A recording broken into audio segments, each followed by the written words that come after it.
Rachel Denhollander, solid Christian woman who's a lawyer and a real advocate for sexual abuse survivors. She was, she was a sexual abuse survivor herself, and she's come to Redeemer. She's come to New York and spoken.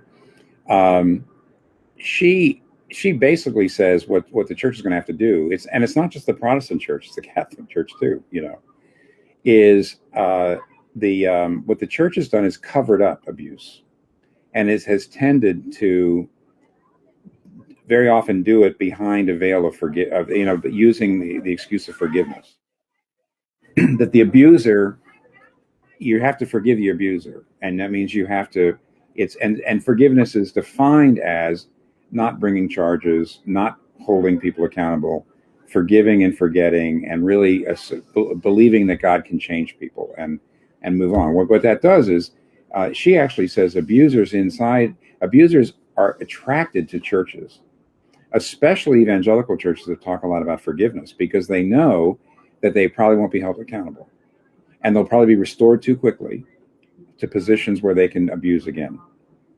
And what Rachel says, which is absolutely right, is until the church shows that they are not abusing forgiveness that way, and using the term, in a sense, hiding behind the gospel as a way of really not holding abusers accountable.